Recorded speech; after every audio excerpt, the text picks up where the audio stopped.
नमस्कार। लघु कथा का समय। एक बार नारद महर्षि विष्णु से मिल लेते हैं। पूछते हैं कि इस दुनिया में सबसे श्रेष्ठ कौन है। विष्णु जी तुरंत बोल उठते हैं कि आप ही हैं। नारद जी को यकीन नहीं होता है। तो कहते हैं इसका प्रमाण क्या है। तो विष्णु जी बोलते हैं तो कल आप गांव से उस पार के उस कंटीले रास्ते पे जाइए। वहां पे एक पौधे पर एक उद्यान छिपकली बैठी होती है, उससे पूछो।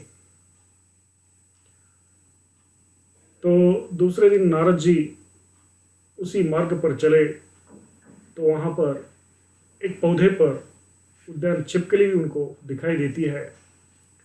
जैसे ये पास में जाते हैं तो वो तुरंत आवाज निकलते इनकी ओर देखते हुए नीचे गिर के प्राण त्याग देती है। नारद जी को बुरा लगता है।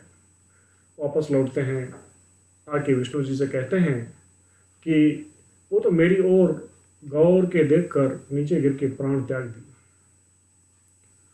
अच्छा ठीक है, विष्णु जी ने बोला और कहा कि 3 महीने के पश्चात उसी मार्ग पे आगे एक उद्यान है।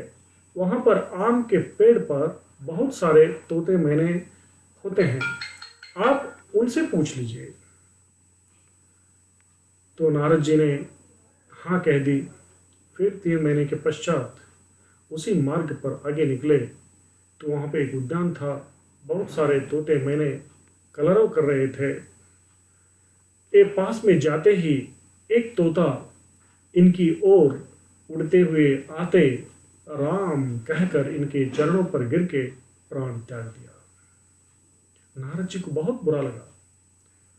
फिर वापस लौट के विष्णु जी से कहे कि ये तो मुझे बहुत बुरा लगा कि तोता मेरे पास आया और राम कह करके मेरे चरणों पर गिर के प्राण त्याग दिया।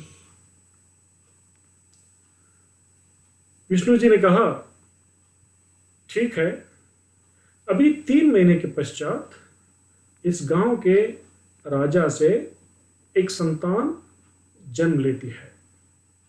उस नवजात शिशु से पूछ लीजिए कि वो बताएगा आपको कौन श्रेष्ठ है।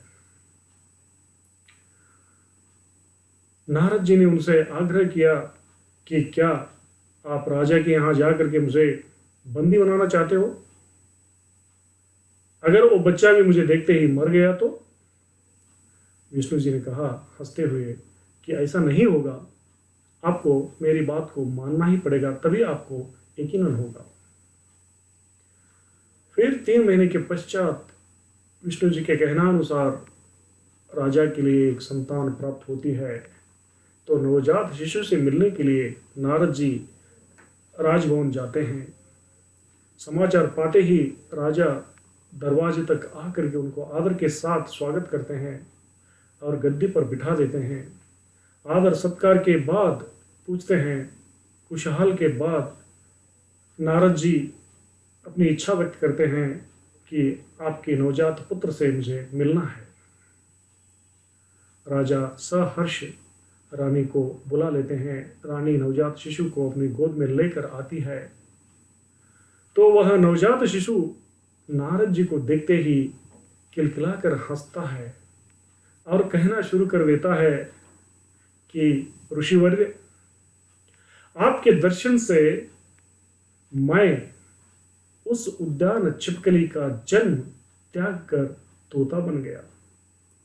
फिर आपने मुझे दर्शन दिया तो तोते का जन्म त्याग कर मैं एक राजकुमार बना। आप महान है ऋषिवर्य, कहकर वह नवजात शिशु चुप रह जाता है। सब लोग आनंद विस्मित हो जाते हैं। नारद जी को भी यकीन होता है और खुशी के साथ वो लौट जाते हैं। मित्रों, इसका तात्पर्य यह है कि महान पुरुषों का और संतों का दर्शन मात्र से ही हमारा जीवन पवित्र हो जाता है और पुनीत हो जाता है, और इसीलिए संत परंपरा आज भी जारी है। लेकिन पहचान कर लेना बहुत ही आवश्यक है कि वास्तव में संत और उस प्रकार के महान संत कौन है। उनको अगर हम प्राप्त कर लेते हैं, मान लो कि अपना जीवन संपूर्ण हो गया और पुनीत हो गया, मुक्ति मिल जाती है। धन्यवाद।